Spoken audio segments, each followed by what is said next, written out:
Finn is a successful entrepreneur, and his company Gugin helps other companies developing winning corporate culture. Finn also teaches at the number of top-ranked business schools, for example, HEC in France that you might know. He published 2 books, and as far as I know, 2 books are coming out in 2022, so keep an eye on that. And today, Finn will talk about how to make your corporate culture your most valuable asset. Finn, the stage is all yours. Thank you very much, and thank you very much for the invitation to finally be together with ISM Alumni. It's not that many opportunities we have to do that. I want to address 3 topics in my short speech here. The first one is, why is corporate culture actually important? When you look across the programs at different business schools around the world, corporate culture or culture in general is really not a top priority. It's all about finance, it's about change, it's about technology and things like that. But we also know that companies usually go down and post-merger integrations fail because of cultural issues. We know a lot about why culture is important, so you can ask yourself, why isn't it more important when we are looking at the programs they have at the business schools? The second topic I will touch on is, why do people actually leave a company? Companies usually spend a lot of resources on attracting people and promoting their companies to potential employees around the world. But why don't they make sure that they actually have a corporate culture and an environment that make people stay with the company and make people shine in the company? A lot of companies don't do that, so I will touch base on that as well a little. The last point I will touch base on is, how do you actually create a winning corporate culture? That is the $1 million question that a lot of companies should be asking themselves. And most of the companies who actually do ask that questions are companies who have made significant losses by not valuing the corporate cultures when they had the chance to do it right. At least that is my experience after having worked with hundreds of companies around the world over the past 20 years together with my colleagues in Gugin. The first thing is, why is corporate culture important? Well, it's important for a lot of reasons. First of all, we human beings, we are not computers. We have feelings, we have emotions, and we spend so much time at the workplace that getting a good salary is not enough. Getting the right title is not enough. If we want to stay in the company and feel appreciated and feel it's a good place to stay, it needs to appeal to our intrinsic values, that we want to feel appreciated and we want to feel respected, and we want to develop a kind of trust with the organization. So when you have a great corporate culture, and some companies actually do, you are capable of attracting not only the best employees, you will also attract the best customers, because when we are consuming things, when we are buying things, we are not just buying a product. We want to buy a piece of that company's culture and the values that that company is representing. So if a company has a strong culture, we as consumers, we want actually to pay more for the product than if it's just a product. Just think about how much more money Apple is capable of charging for a smartphone than almost any other brands, because they have a strong corporate culture, they have a strong brand value. So it pays off developing the right corporate culture. So, and when you have a great corporate culture, not only are you capable of attracting and retaining the best people and the best customers, you also get an organization that is more open to change. Because when you want to change things, because the environment is changing or new technologies are coming, people don't change because they have to. They change because they feel that they are safe in the change process. And many of the companies that we have been working with over the years, when we talk to the employees, they don't like change. They don't feel safe in the change process. But we also know from our research that the companies that have a strong corporate culture where people feel safe, appreciated, loved, and respected, that they're much more willing to take the risk of going into a new world and change things sometimes dramatically, in order to make the company successful and competitive in the future as well. So that's just another reason why cultures are important. So why do people actually leave companies? Well, you can attract people with high salary, a great title, and things like that. But a lot of companies are actually facing the problem that they are very good at attracting people, but they're very bad at retaining people.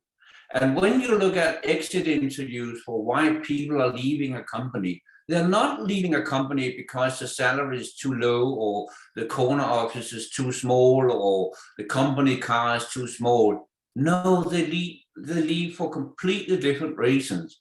They leave because they don't feel appreciated. They leave because there's a friction between the brand that the company has to the outside world and the reality you experience on the inside.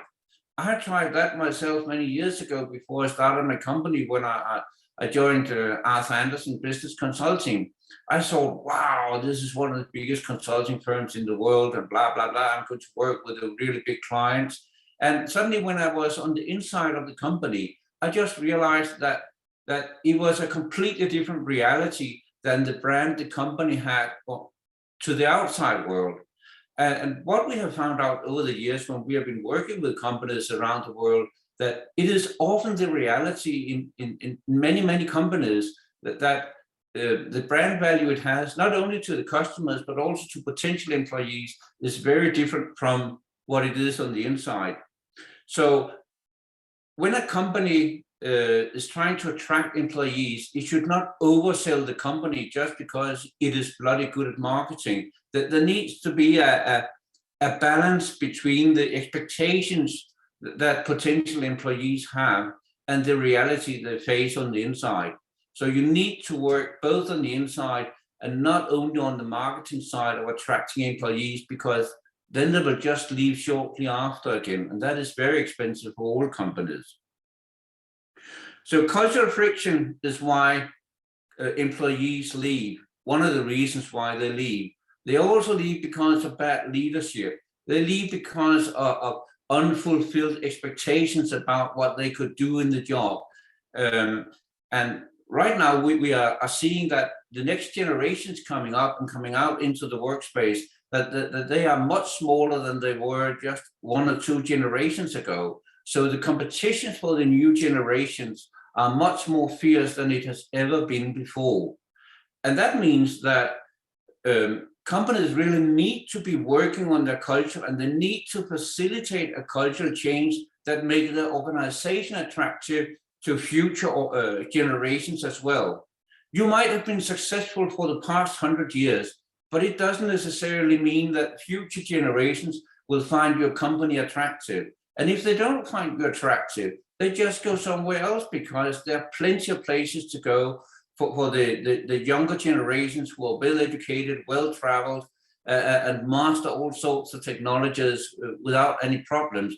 And they're used to adopt new things very rapidly. So they're very, very attractive. So that's why your company's culture has to be in line with the expectations of the future generations, not only in your marketing department, but in real life. So now we're coming to the $1 million question. How do you actually create a winning corporate culture?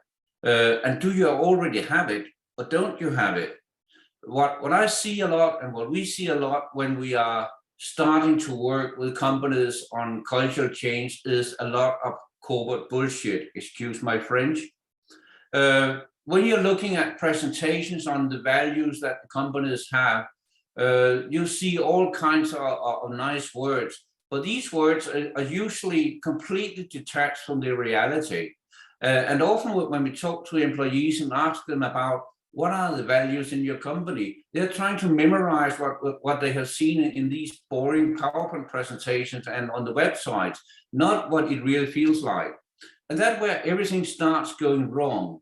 Because if you have a strong corporate culture, if you have a winning corporate culture, you have absolutely no need to write down the values of the company because everybody knows them. And when I'm trying to take leaders through that mental change process of understanding why culture is important and how you create that winning corporate culture, I try to take them back to their own childhood when they looked at their parents. Parents don't have a PowerPoint presentation where they show their kids, these are the values in our family. So how do kids learn about the values in a family where they're growing up? They learn by looking at their parents. They're looking at how the parents are behaving, how they are communicating, how they solve problems, how they interact with other people, how they respect or not respect other people. That is how we children learn. We learn from our parents that way. When we become employees, nothing has changed. We look at our leadership in our companies and look at what they are doing.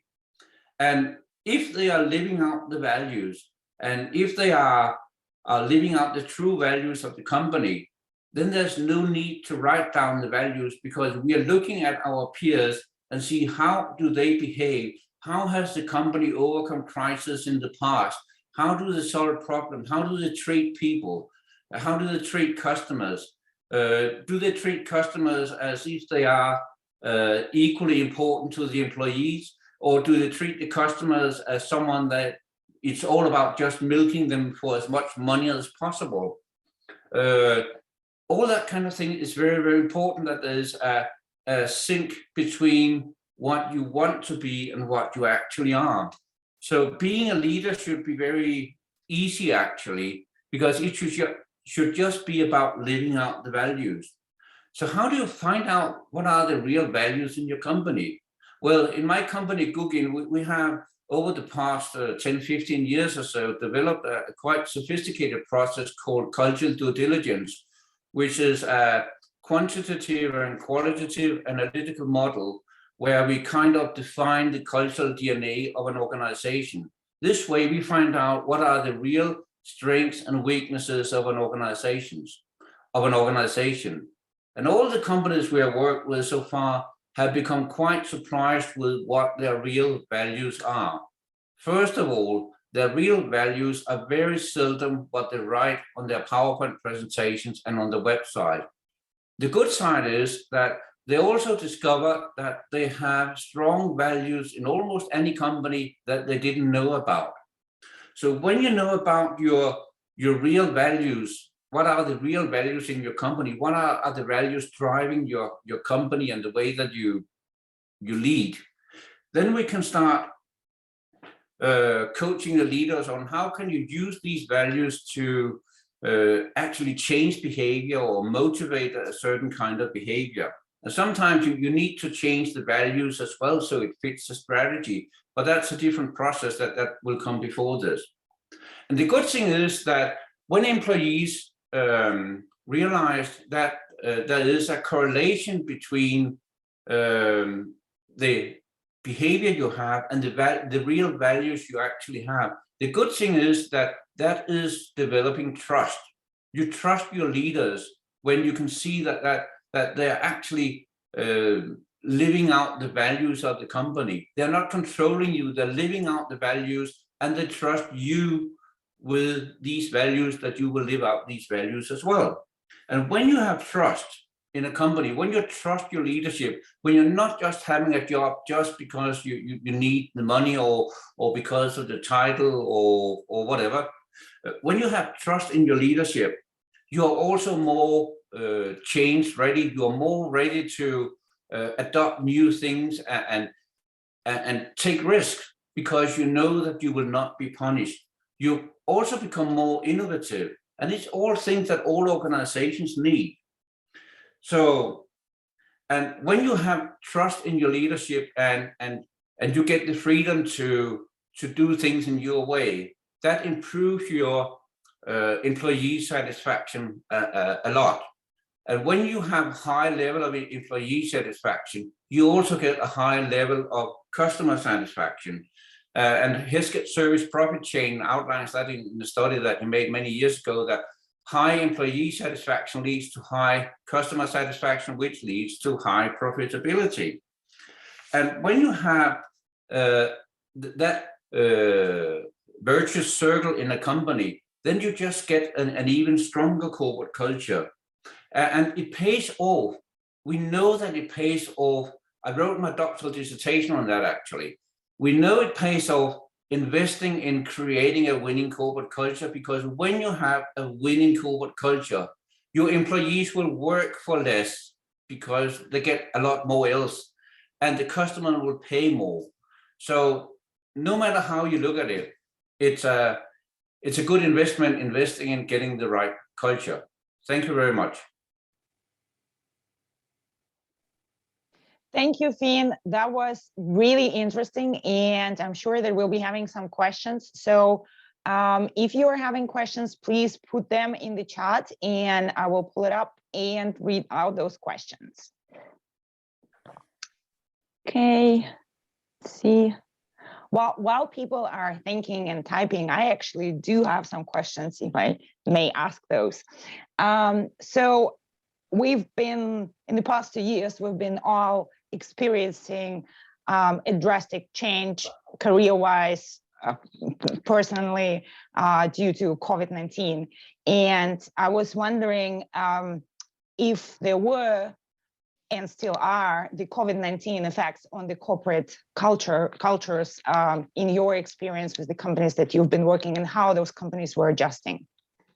Well, some of them haven't been adjusting, at least not fast enough. And what we can see from both our clients, but also if you read what's happening in the business world, that many of the people, there are two types of people who have been working from home for a very long time. That those people who are eager to get back into the office and return to some kind of normal. But there's also another group of people. There are also the people saying, no way I'm going back to the world we had before. I want to have a much higher degree of freedom, and maybe I don't want to come back at all. I just want to be remote all the time.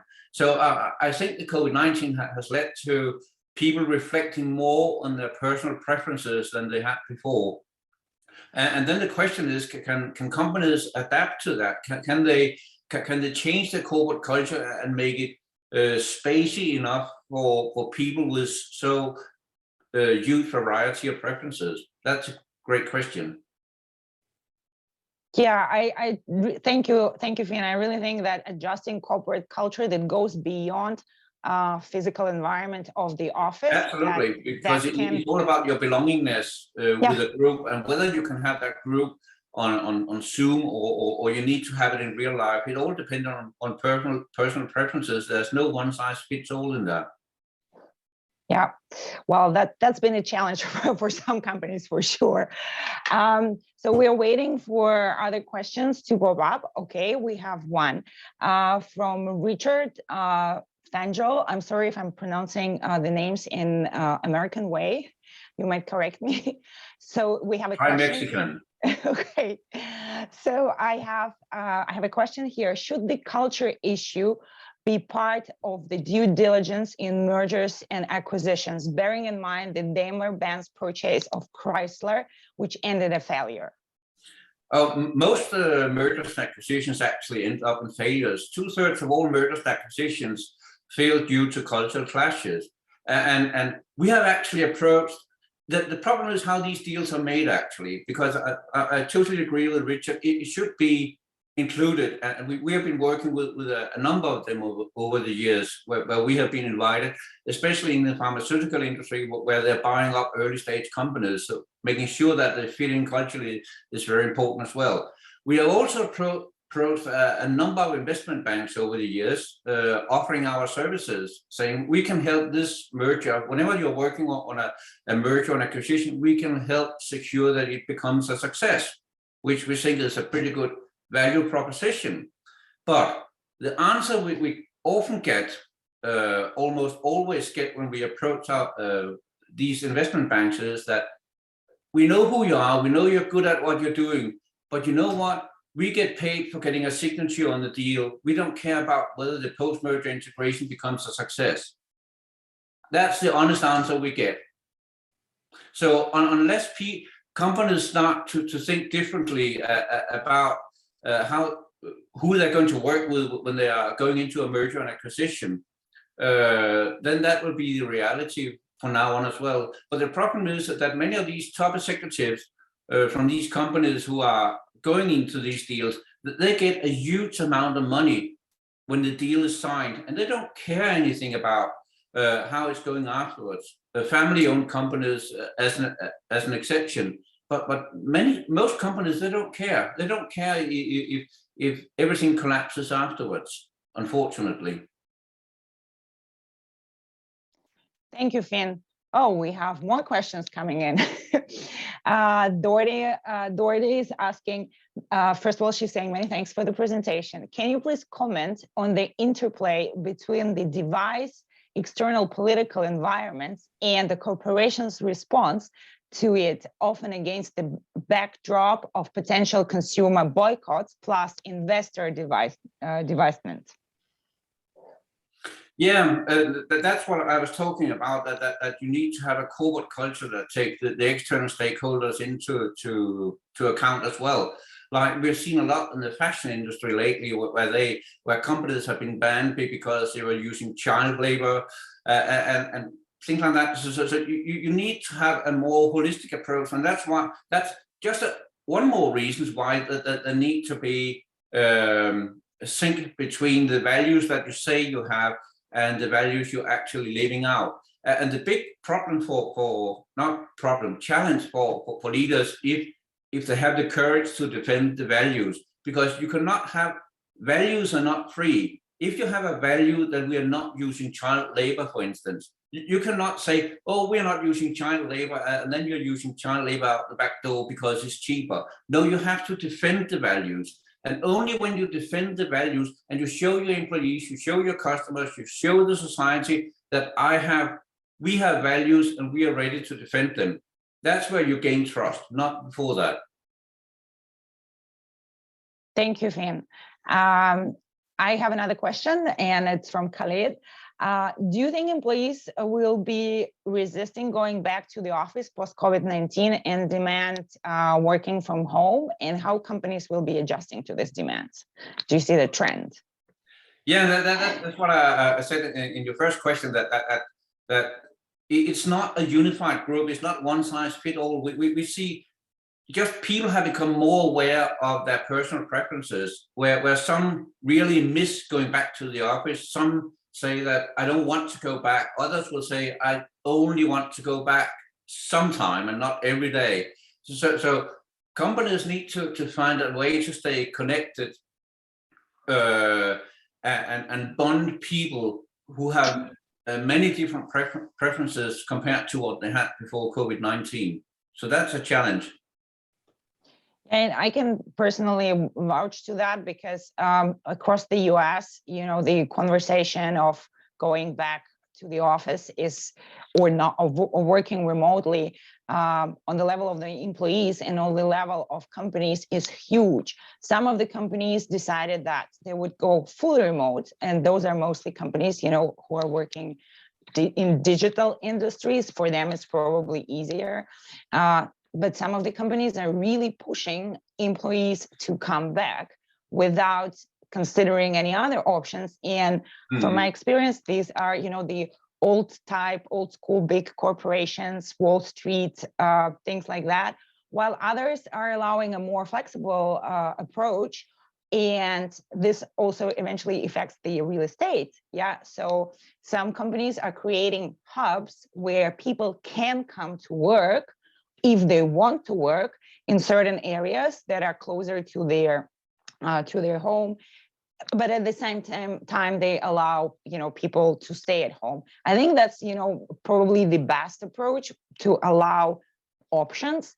But I do understand that not every company can afford also doing that, because it might be connected to the resources, that the company has. exactly, and the type of work that they do. And one thing I'm a little skeptical about is that everyone here, I think work is just sitting behind a computer or things like that. But there are millions of people who are not sitting behind a computer, people who are actually doing real work with real people. And I think we are forgetting them in this big discussion we are having here, how COVID-19 has infected people and how the future can look like. And I think the biggest challenge we have is courage among the leadership teams to actually try out new ways of doing things in many different ways. And I think we have a golden opportunity now because people have smelled a different way of working and doing things. So why not take when we have the opportunity, while people remember how it is, instead of forcing people back or pushing people away, trying out new things and give people the freedom. Yeah, I think that's the right approach. And we have another question from Larry. How do you manage cultural risk in the knowledge worker age post-COVID? What does that mean? Cultural, how can you manage the cultural risk? Yeah, I believe that. Cultural risk, I heard a different word, yeah, sorry. Yeah, risk, I don't know what cultural risk. I think I know what cultural risk is, that organizations might disintegrate because people are sitting remotely and things like that. But that is a risk that we have always had. It's a risk that because we're changing all the time, and whenever we are looking at something new, it's so easy to vision the risk. Oh, this can go wrong, or this can go very wrong. It's more difficult for us human beings to actually vision that, wow, that could be a great opportunity, or something good could come out of that. But at the end of the day, it's all about our personal attitude. And it comes back to one of the key words I said in my presentation, it's all about trust.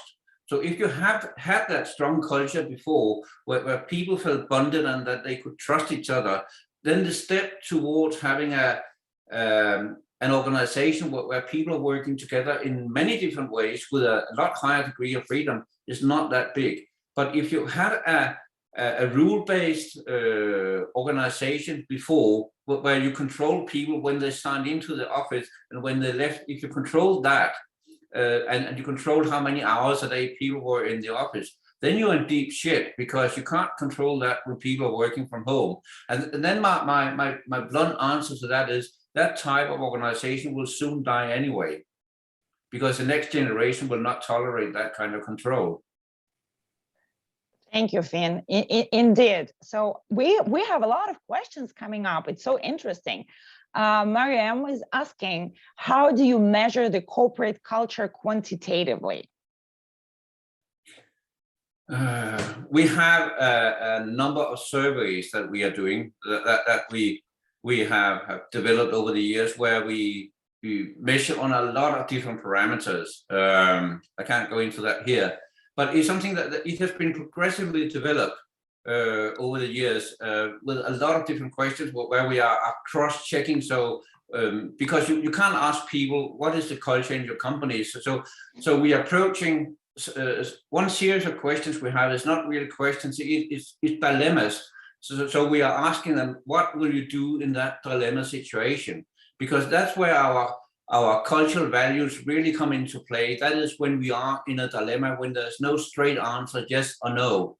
It can, for instance, be questions about that you're going to deliver a report at 4 o'clock today. It's 2 o'clock now. You know you can't make it right until 4 o'clock. What will you do? Will you deliver an 80% report? Will you deliver it too late? What will you do? I see. Wow, that's a complicated topic. No, but that's how it is. Yeah, it is. It's all about how you deal with dilemmas. And more questions are coming up. I'm really glad to see that. Divya is asking, how does a shift in corporate culture due to COVID has an impact on leadership decisions? Well, it all starts with leadership. It's about whether the leadership has the approach that we want to go back to to the old normal, or they see an opportunity and have the courage to actually try to develop something new. But no matter how you look at it and what the starting point is, but the starting point is always the leadership. How do they see the post-COVID organization? And if you just look around us, we have seen all sorts of approaches where we have seen companies saying that we are closing down our offices, people will never come back. And then you have people protesting. And then you have the opposite where they say, oh, we are waiting for people to come back. And if they don't come back, they will get fired. And people are protesting. So I think, as you said before, the only right approach is to, you need to have the courage as a leader to have an open approach and let people decide, give people more freedom to decide the way that they want to work. And then have the trust in your employees. You need to have trust in your employees that they will find what is the best way for them and the best way for company to make things happen afterwards. Because if they have a job and they're working from home and they can see, oh, I miss my colleagues, or I cannot deliver the quality I delivered before, they will make themselves the decision that I want to come back to the office. Thank you, Finn. And continuing the topic of trust, we have a question from Tareen. I think the trust issue you pointed out is very important. And what steps could organizations take to build that culture of trust in the company? Well, it's simple and very complex. The simple part of it is that you should do what you say. And try to think of your parents, try to go back to parenting and think about your parents. Why do kids trust their parents? They trust their parents because they can usually rely on what they're saying, at least until a certain age. And it's all about that you live out your values, you defend your values, that you can see your leaders. If you have a value, let's say you have a value in a company saying that we want to be best at customer service. So if you let's say you are a call center worker and you want to give the customer the best service because these are the values of the company, and the boss comes to you and say, no, you're spending too much time on that client. You have to talk to 10 clients per hour. Then there's a gap between the values that you communicate and the values you're living out, and then you lose trust.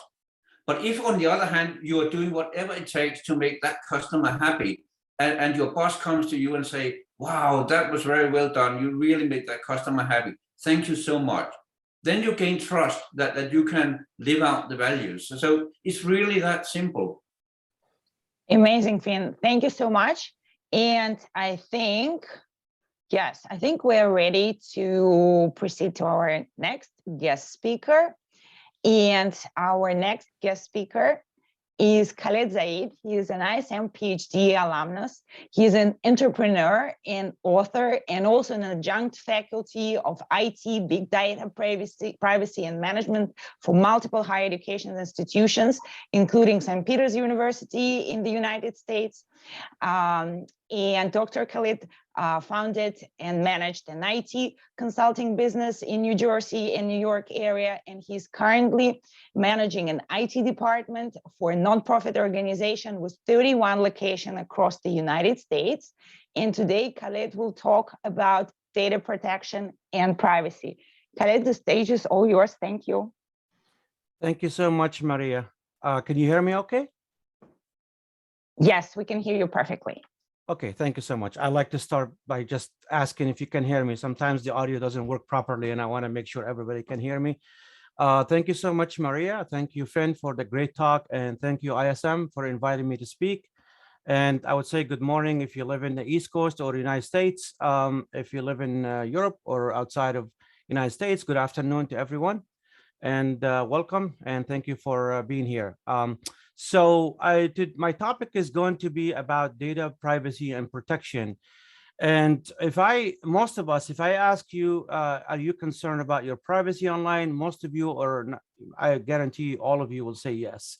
We are concerned about our privacy, our data online, especially in the age of cloud computing and the internet and social media and all that stuff. So we use the internet on a daily basis. We are using it right now to do this webinar, and we use social media. We use IoT devices, which is Internet of Things devices that that you can use from your mobile device to open your to check your house, your webcam, to check your doorbell camera, to start your oven via the internet. So there's a lot of things that we do every day, and we rely on this information technology to do our basic things. Like, you know, now we don't just call, a lot of us, we don't just call like the doctor's office, or we do, or maybe if you want to schedule an appointment, we just go online and we enter our information and we make the appointment. Even like car dealerships, for example, you know, they have a portal or a dashboard where you can go in and you schedule an appointment. You can enter the information, your address, your phone number, and so on and so forth. So we rely on technology. We make decisions every day that could impact, that could make our lives easier, but could also impact our privacy. And it depends how we use that technology. So when I talk about privacy, there's a definition here. I'm going to give you a couple of definitions. What is privacy? The one definition is the prevention of unauthorized intrusion, knowledge that information deemed personal or confidential and won't be shared with unauthorized entities, freedom from being observed without consent. So we do get that data privacy emails. We get those from those like Facebook and all the social media, and this is your agreement. You have to consent and things like that. When we enter our email address on a portal, we consent to provide that information to the person or the service provider that we give them the email address. Another definition is the claim of individuals to be left alone, free from surveillance or interference from other individuals, organizations, or the state. So we know that we are surveilled when we go out on the street. There's street cameras. There's even our mobile devices have the GPS locations. In many cases, people enable them. So we have that information available out there to companies that provide services to us. But the key word here is consent, right? You know, you basically, if you are working for an employer, pretty much the company have the right to surveil your actions, to see what emails you send and all the everything you do online from their corporate IT equipment.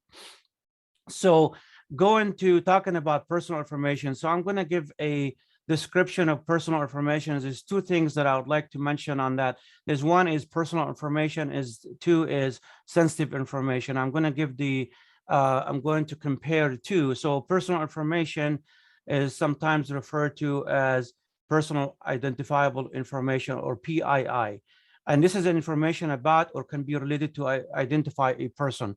For example, your name, that's your PII information. Your home or email address can identify you.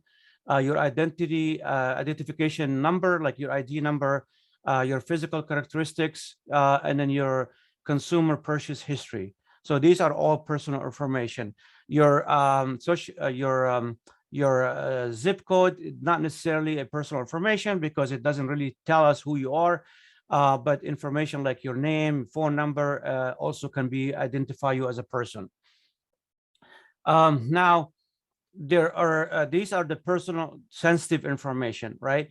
So your medical or health conditions, information about that, your MRI record or your health record and things like that. Your financial information, your credit card information, your credit report. That's a sensitive information that should not be revealed. Like your name can be revealed online, your phone number can be online, but that's not it's not sensitive information. It can tell us who you are, but that information, when we talk about sensitive information, we are talking about information that could cause harm or embarrassment or humiliation if it's being leaked online. So these are the more important information that we need to protect. And I'm at the end of my slides, my presentation, I'm going to give you some ideas on how to maintain some kind of privacy and data protection, what some of the steps you can take. And, so these are some of the sensitive information here. Now, data protection, now there's a difference between data Privacy and data protection. Privacy, as I mentioned earlier, is the information that could be revealed about you. But data protection is the process itself, like the action that you take to protect your information, to safeguard your important data from corruption, compromise, or loss, and providing the capability to restore the data to a functional state should something happen. So to render the data inaccessible. So for example, if you have a data on your personal computer and the hard drive crashes, data protection deals with something called availability, right? You back up your data on a different device or on the cloud. That guarantees that if your personal hard drive crashes, then at least you have a backup copy of that data somewhere else, so you can restore that data. If the data gets corrupted, or even gets stolen, right? Or sometimes we hear about the encryption, like the ransomware attacks. It's been happening a lot lately, where hackers are able to use methods such as social engineering to trick people, employees, or staff members, or individuals to click on links, or to do to open an attachment, or to go to a site. And by doing that, you could end up losing your data, because what happens is the hacker could end up like installing a malware or a malicious software on your computer that will encrypt your data and will prevent you from getting access to that data. So if you have a backup, for example, then this is one way to kind of say, you know what, I don't need to pay the hacker ransom to get my data back. I can just go ahead and reformat or format the hard drive and just start from scratch and restore my data from backup. But that doesn't stop them from leaking that information online and causing embarrassment or causing some kind of legal actions, like companies now that get sued because of they didn't protect the data of their consumers. And what happens is consumers now end up suing those companies for that data breach. So it's not like you can do it's not like you do everything right and then nothing happens, right? You can still do everything right on your end. You can protect your data, you can encrypt your data, you can have a strong password, you can implement all the privacy actions that cybersecurity experts advise you to take, but then you still have your data on the cloud, and then you have no control over how the companies protect that data online. So it's very important to also know where your data is located and what actions to take. For example, we heard about Equifax data breach, which happens a few years back, and now they've been sued by many consumers because over 100 million, I believe 87 million US citizens' data have been breached. And because Equifax is one of those credit monitoring companies that has of your many types of data about you. If you live in the United States, like your credit score, your social security number, your addresses, your employment, your employers' addresses and names and addresses, and all that information was leaked. So now you had no choice. You couldn't do anything about protecting that data. Your data is there already, and they're on their servers. So privacy versus data protection. The terms data protection and data privacy are often used, and this is from the source of Claudian. They used interchangeably, but there is an important difference between the two. So data privacy defines who has access to the data.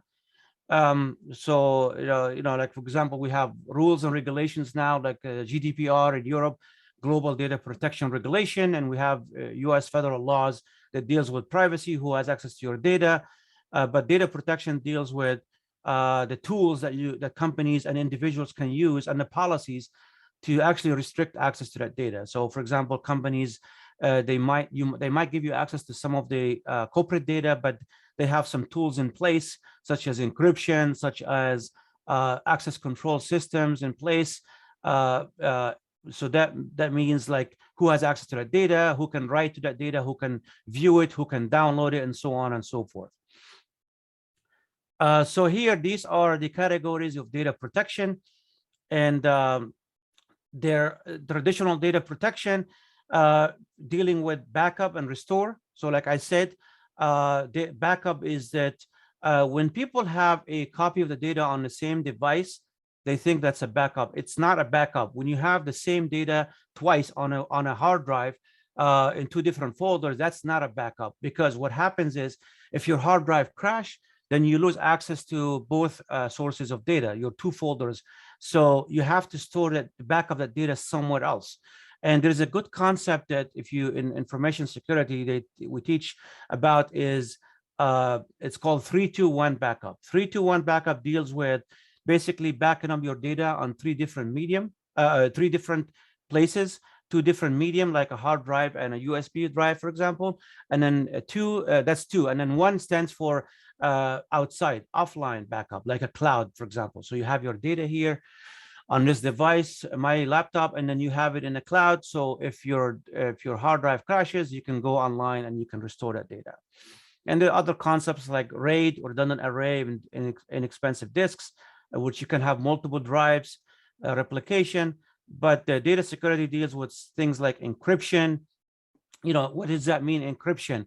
It means you scramble the data, which means if a hacker is able to access that data and it's encrypted, it's unreadable format, so they can't really make sense of it. And threat monitoring, you can monitor the threats to your organization. Like, one good example is you have the security camera, that's a threat. You have a firewall that, monitors access to the system and things like that. Authentication, you have to authenticate, like using a username and password, for example. And we recommend using strong passwords. And not having a strong password alone is not enough anymore. We talk about now using things like multi-factor authentication, or MFA, where it basically means that even if I have access to your password, if I can trick you to give me your password, I still need your phone number or your email address to get into the account. So two-factor authentication means that, or multi-factor authentication means that even if I log into a website, I still have to get a text message on my phone to give me a 6-digit code that I can enter into that website to be able to allow to get into the site. And in my company, we do that for all accounts, or most of the accounts. We have two-factor authentications or multi-factor authentications, where we force the users or the staff members to, when they log into a site, they still have to use their phone or to get a text message or a phone call before they are allowed to get into the site. So this is one of the many companies now do this. Like many applications now have this capability and ability. So access control, basically controlling who has access to resources and things like that. So you could be a manager of an organization, and let's say you work in HR, for example, and so only HR staff can get access to HR folder, right? If you work in sales, then only you get access to sales folder or sales data, nothing else. You don't need access to HR files, you don't need access to finance files, and so on and so forth. And so data privacy now deals with legislation, like, for example, I mentioned GDPR, or Global Data Protection Regulation, which is European Data Protection Regulation, incorporates 28, now 27, because the UK is out, and the UK is making their own regulations for data protection. But you have this policy applies to all citizens or all residents of the European Union. It doesn't matter if you are a European citizen or not. If you live in the European zone, then this policy or legislation applies to you. So some of that stuff it deals with, like the right to be forgotten, which basically means that you can call a company like Google and you can say, if you have a legitimate reason, you can say, I want this data to be removed from your Google search, and things like that, right? So there are policies in place, and those policies applies to organizations, and applies to agencies, and applies to states and countries and regional zones and so on. And then best practices, like I said, we train users on and best practices, like how to tell if this is a phishing email or a spam email, what to do about it, and things like that. So this training is very important. You don't just want to tell users or tell staff or employees what to do, or just giving them a written policy, and tell them to read it and expect them to comply with everything in that policy. You also need to train them on that policy. Like if I tell you, how, phishing, you should not click on a phishing email, which is an email that hackers try to send to individuals. What to do about it, right? We train users on what to do about it, how to respond. Should you click on the link? Should you not? Things like that, right? So now I'm going to give you some of the examples that deals with privacy. I talked about GDPR, which is European General Data Protection Regulation, but this incorporates all European Union areas. But in the US, we don't have one particular law that applies to everything. We have different federal privacy laws in the United States.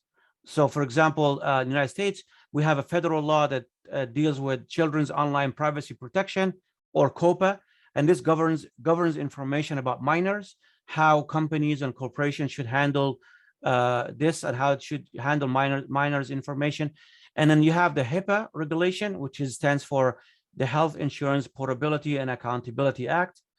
And this governs the collection of health information. If you ever worked in a health care organization in the United States, you know that you have to, first of all, you have to be trained on how to deal with HIPAA.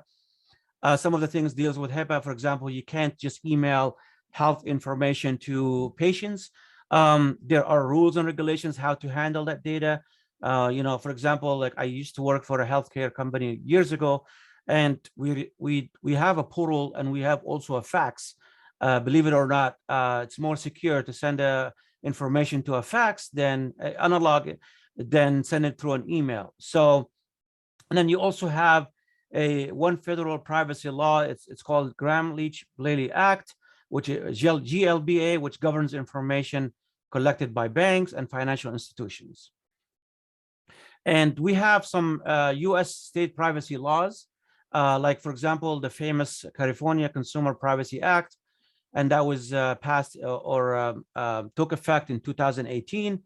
And another one is the California Privacy Rights Act, which is a updated version of the previous one, CCPA. And this is the closest one to GDPR, European law. So many argue that California is the most restrictive when it comes to privacy, the most restrictive state in the United States when it comes to data privacy. And then Virginia's Consumer Data Protection Act, CDPA, into 2021. Now talking about, again, European privacy law, GDPR is the most popular. I'm sure you all know about it and you heard about it. And this governs the collection, use, and transmission and security of data collected from residents of any of the 28 member countries of the European Union. Now we say 28, but it's going to be down to 27, or it's already down to 27 because the UK is out of the European Union. So, and this law applies to all EU residents. Again, the key word here is residents. So if you are a European, if you live in Europe and you're not a European citizen, let's say you're an international student at ISM, for example, that applies to you since you reside in Europe, on the European Union. So regardless of the entity's location that collects the personal data, so if that applies to a company like Google, for example, it's based in the United States, but if they collect data about European residents, the GDPR applies to them as well. So some of the fines in GDPR of up to 20 million euros, or 4% of the total global turnover, may be imposed on organizations that fail to comply with GDPR. We know already, if you follow the news, we know that there are companies that have been fined because of the non-compliance with this GDPR. So it's a very good news for people who live in Europe, but I also say it's good news for people outside of Europe as well, because now companies now that that has to comply with this European law, they may end up just changing their policies and apply to everybody outside of Europe as well, because they're not just going to have two policies, how to handle data, one outside of Europe and one inside of Europe. So that might end up also encouraging other states and other governments to follow through and follow the footsteps of the European Union when it comes to data privacy and data protection. So now, because of the lack of time, I'm going to just give you, I can go on and talk about data privacy and data protection, but I just have a quick summary of what can you do to protect your data. Some of the steps that you can take, and I already mentioned the first one, back up your data.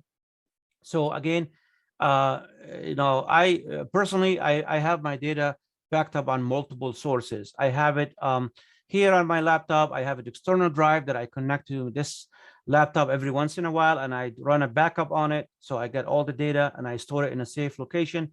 I also store my data on the cloud.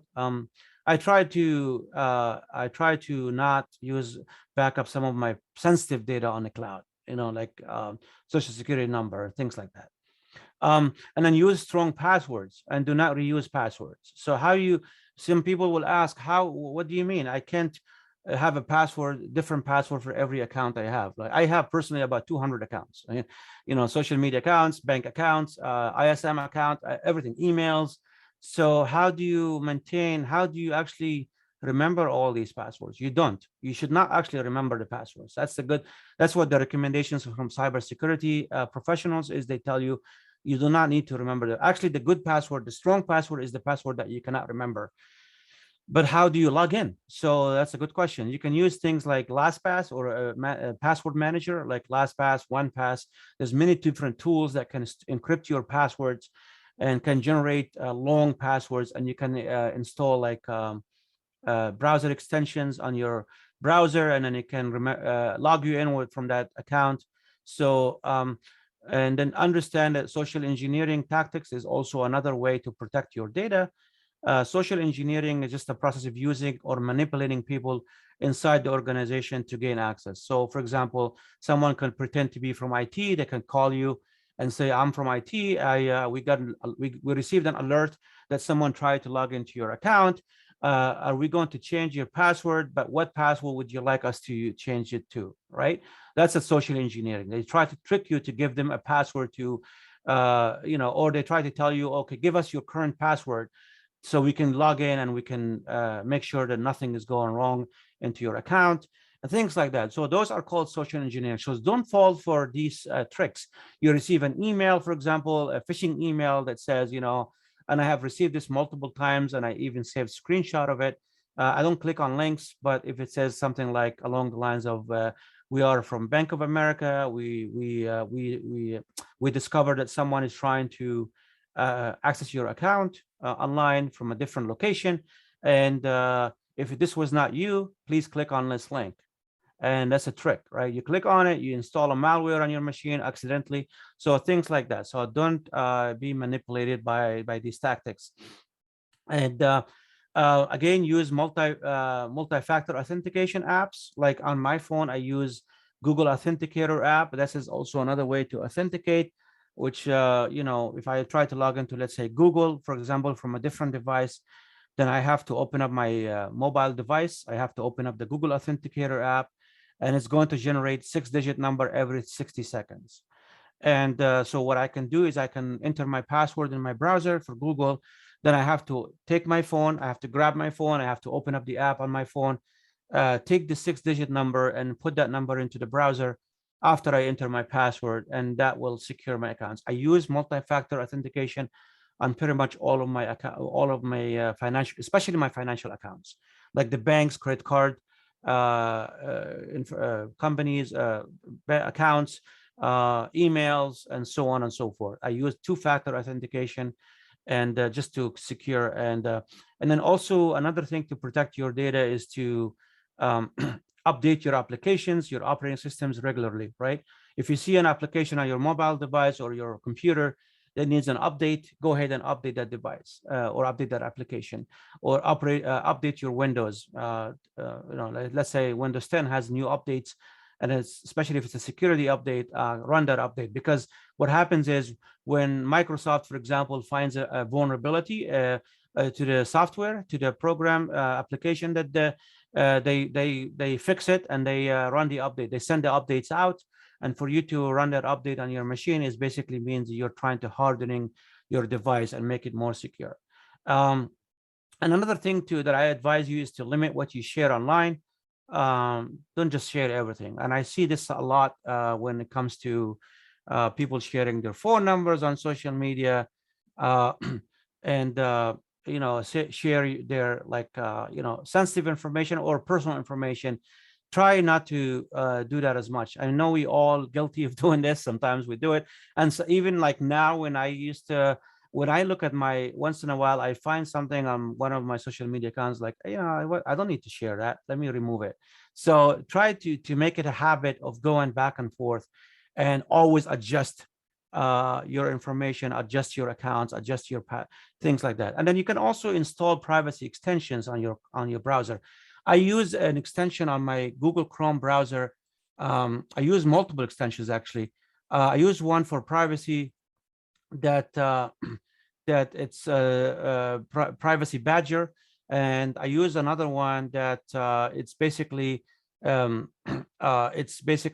called HTTPS Anywhere, Everywhere, I should say, and it's an extension that I use. So if I'm going to a site that is not encrypted, that extension will try to encrypt my data. I also use a very popular extension called uBlock Origin, and that extension basically blocks ads, unless, of course, there are sites you can actually go into that extension and you can allow certain websites. So if, let's say, you go into a website that you think it's a good cause and a website that you want to help out, you can allow ads from that website. And I also mentioned that use password manager, as I gave you the example of LastPass. And also be careful of links and phishing emails and things like that. So I'm going to stop here, and if anybody has any question for me. So again, just remember, you have been what you do online, a lot of time, many cases, it stays online. So you have to be careful what you post. If you don't want something to be shared, don't post it online, right? If you don't want people to know about your some private information, there is no need for you to share it. You can end up deleting that information, but there is no guarantee that information is not already out there, right? So somebody could take a screenshot of it, somebody could record it with a mobile device, things like that. So download the video and then keep it on their personal device. So there's a lot to talk more about privacy and data, but I'm going to keep this time for you to ask any question you have or any discussions or any comments you want to make. Thank you so much.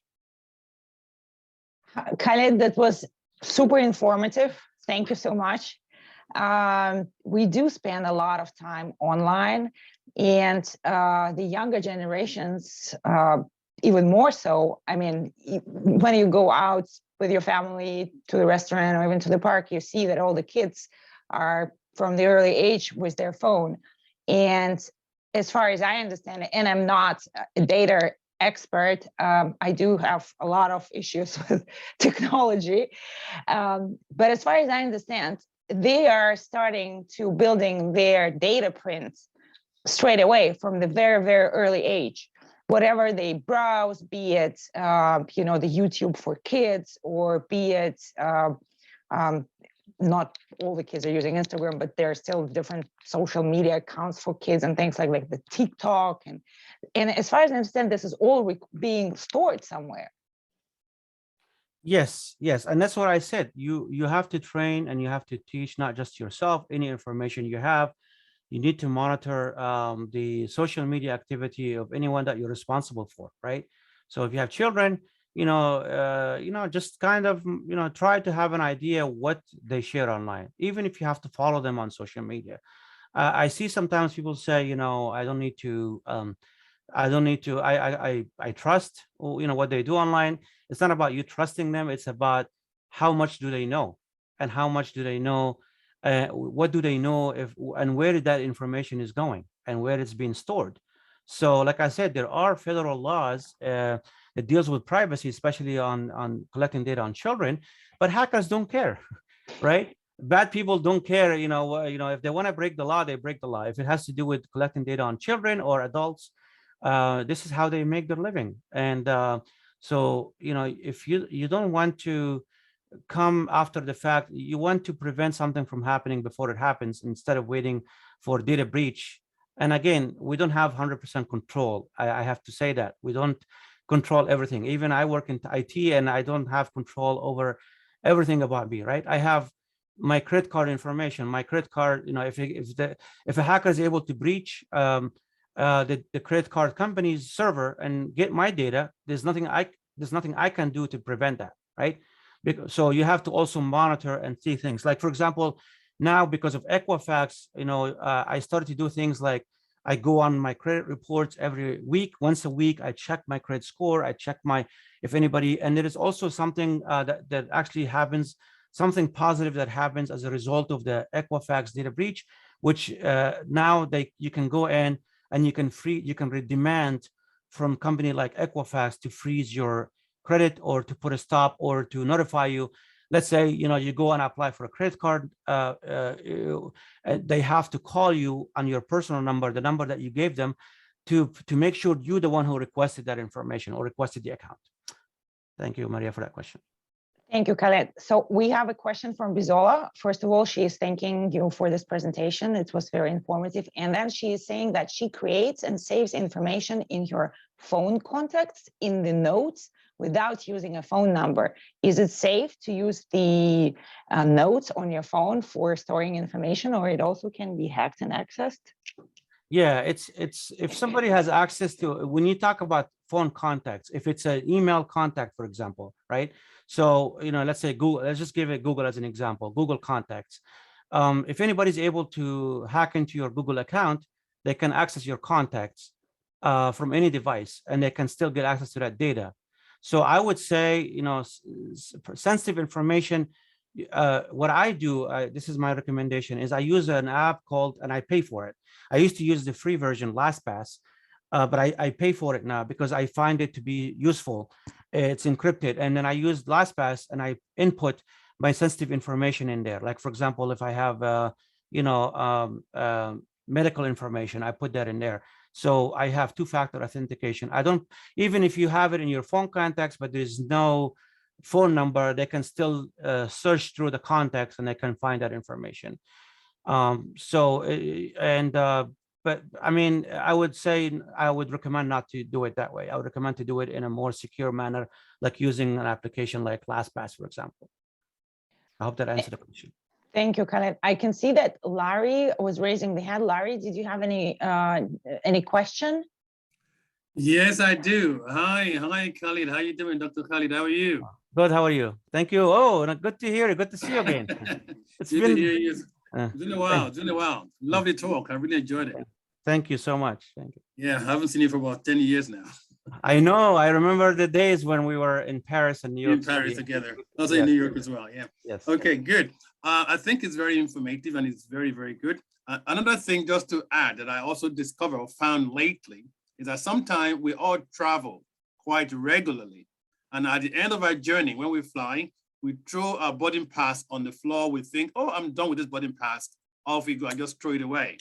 I suddenly realized that actually I'm throwing away my credit card, my address, my everything, because the barcode at the back of our boarding pass contains all our information, unfortunately.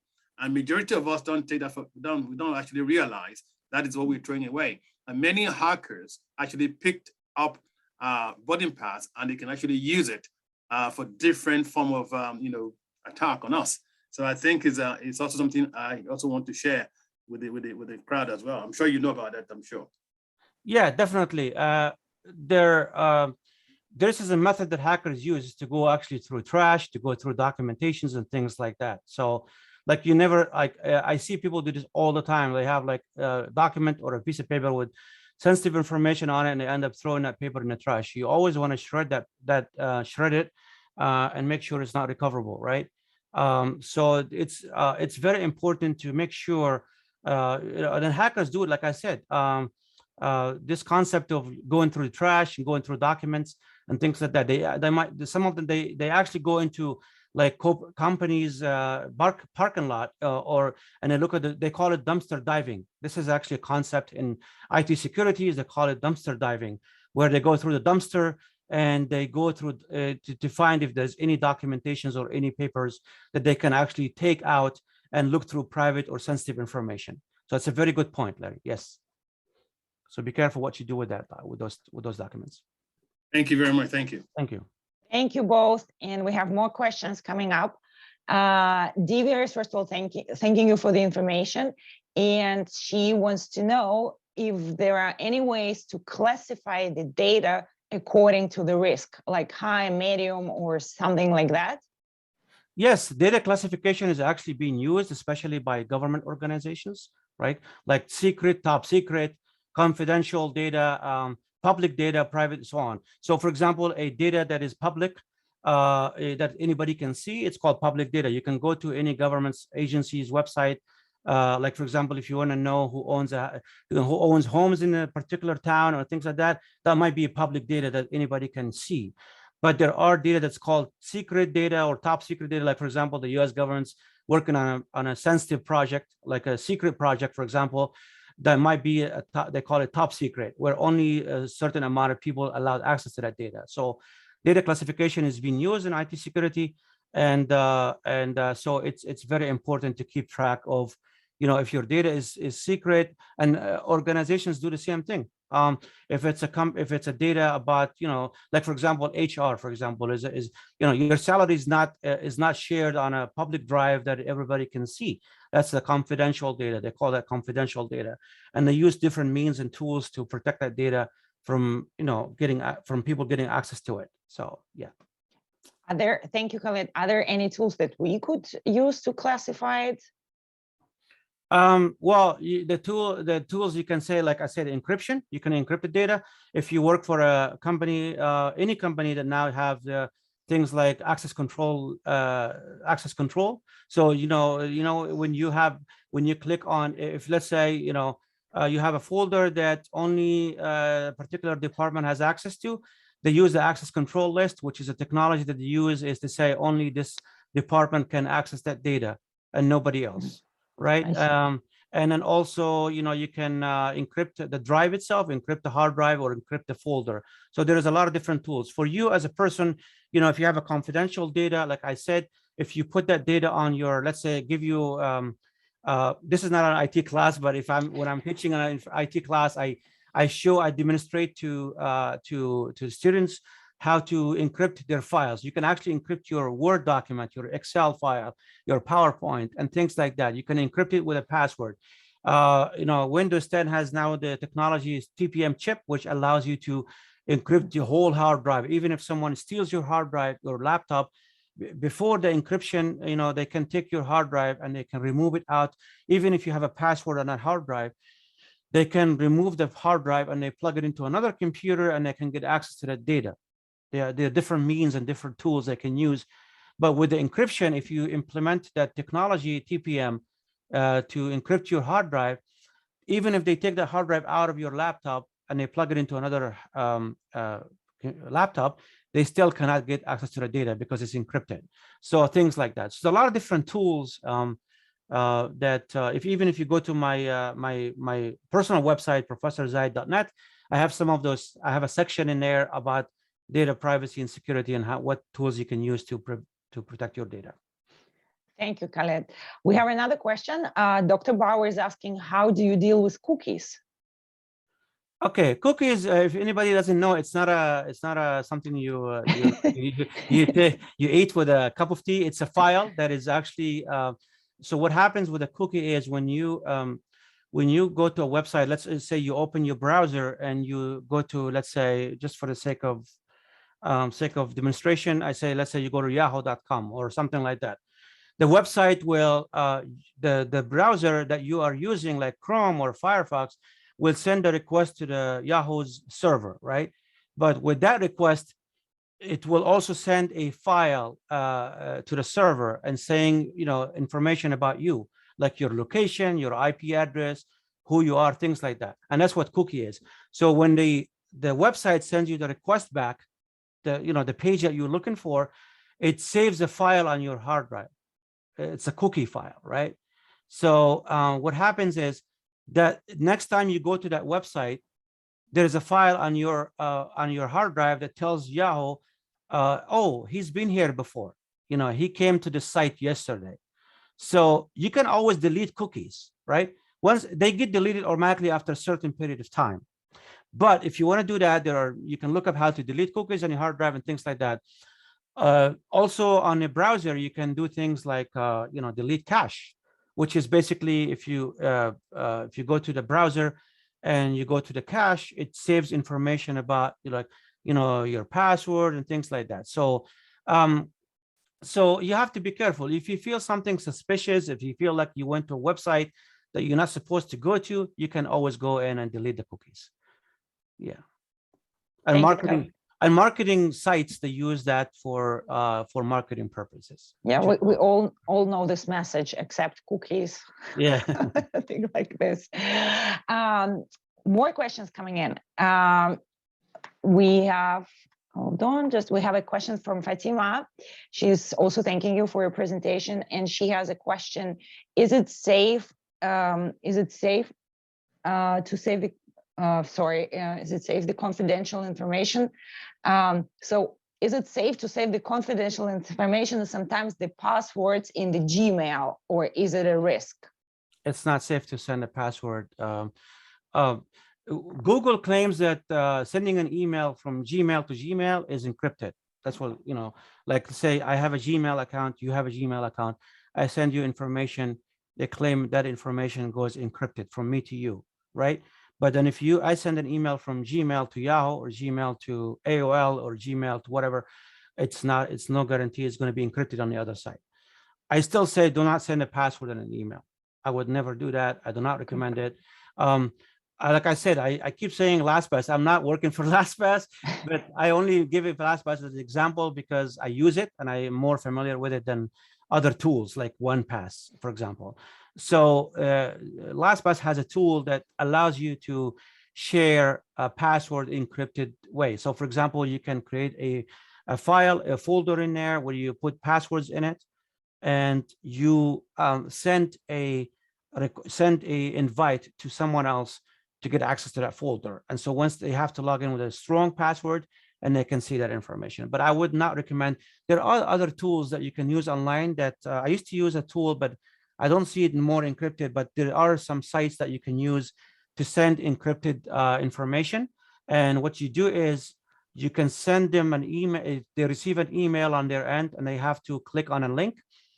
And once they click on it and retrieve the password, the link will expire. So if anybody else gets access to that link, they cannot get that information. So there are tools like that, but I would not recommend sending a password or confidential information like that through an email.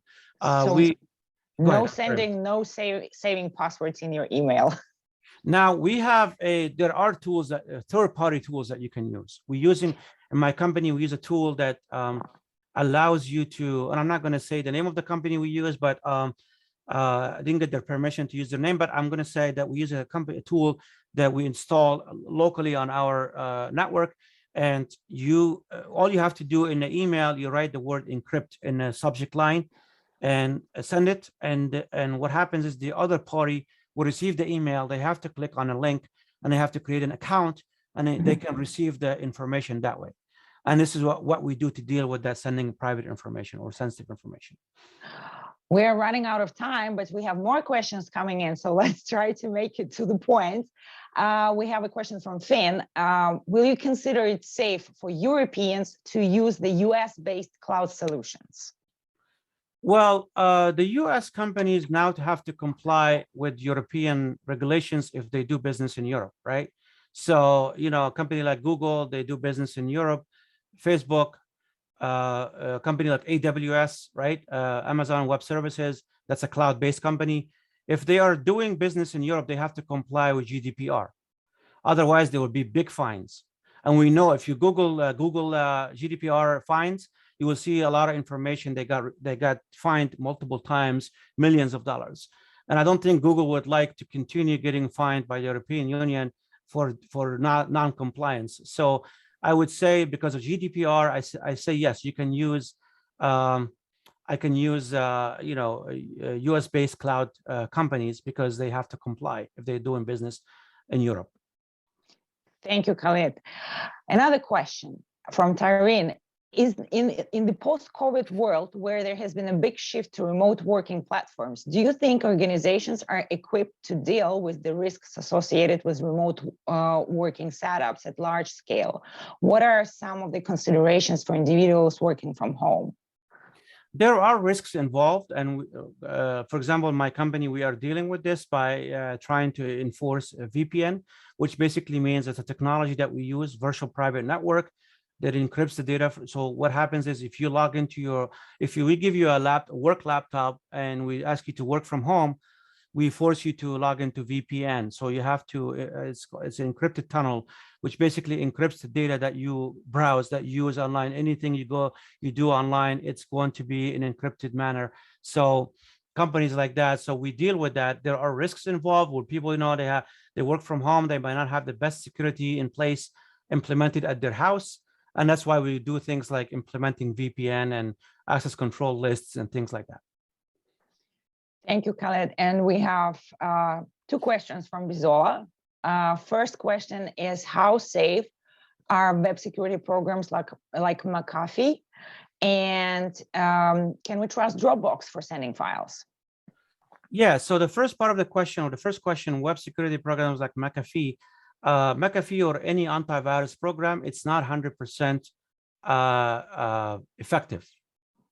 You know what I'm saying? It's not, you can use antivirus programs, but you can still be hacked, or you can still get a malware on your computer. Because what happens is those companies, antivirus programs, there is something called zero-day attack. So if it's a new malware or new suspicious software or a new virus that comes in, let's say today was released, and by the time McAfee or other companies know about it that exist, it's probably too late. It's already installed on people's computers. So you can use antivirus, anti-malware programs, but I say the best thing to do as an individual is to be aware and to be trained and to use good decisions, to make good decisions when, let's say, go into sites. Don't just click on random sites. Don't click on random files. If somebody sends you a file to click on, things like that. You can still use antivirus, but they're not 100% effective. And sometimes they could lead to some kind of a false sense of security, because some people have antivirus programs on their computer. They think, oh, they are protected. They can do whatever they want. It's like having a lock on your door and saying, well, I have a lock, nobody's going to be able to break in. No, you can have a lock, you can have a cam, like you can have a video cam that monitors what's happening outside. You can have other things, right? You can have double doors, but just having a lock and saying I'm safe because nobody, or having a strong lock. Well, what happened if they come around and they jump from the window, right? So there are other ways that hackers are always trying to find clever ways to get into your system and to steal data. So don't rely on programs like that 100%. And the Dropbox, my understanding is encrypted, and you can send files through Dropbox. It's used for business. So just to if you're using Dropbox for business, for example, find out what your corporate policy says about sending files through Dropbox, right? I have used it. We have used it in business. We send files, but there might be some policies in place that tells you, okay, this is what you can send through Dropbox, and this is what you cannot send. So just look at the policy of your organization and check with your IT department as well. Thank you, Khaled. Okay, last question. Is it advisable to restrict the use of office computers to prevent the risk? This is a question. Well, believe it or not, we in IT, we do restrict. It's a matter of fact. We whether you know it or not, if we give you most IT departments, I can't say all because I don't know how each IT department works. You might have a crappy IT department that doesn't really have the good budget for it, or they don't have the right tools to implement those restrictions in place. But whether a lot of companies, we especially big companies, we use restrictions in place. For example, we have things like group policy in place where we implement policies that restrict you from things like we can block certain websites.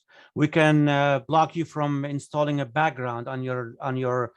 These can be done through group policy. So whether your company does it or not, it should be done. There should be a restriction in place, because even if you are aware, or if you say I have nothing to, I'm not going to do anything stupid, but people do stuff that they're not supposed to do. So we might restrict you from downloading a program, right?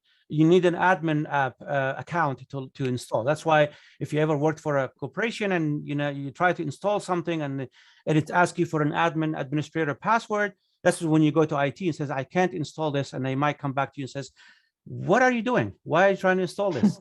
Right? Or they say, oh yeah, sure, right, let me type the password for you. So it depends on the policy of the organization, but it is advisable to restrict because not everybody on the same level of awareness. So that should be prevention. Thank you, Khaled. Wow, 1.5 hours just passed like 1.5 minutes. This is what happens when you have amazing guest speakers and you have amazing questions from the attendees. I thank you all for coming here, for joining us. We are hoping to make those kinds of events every once in a while. Thank you for coming once again, and I hope to see you again soon. And those who are coming to Paris for in-person classes, happy to see you there too. Have the great rest of the week. Enjoy the weekend. Thank you, everyone. And thank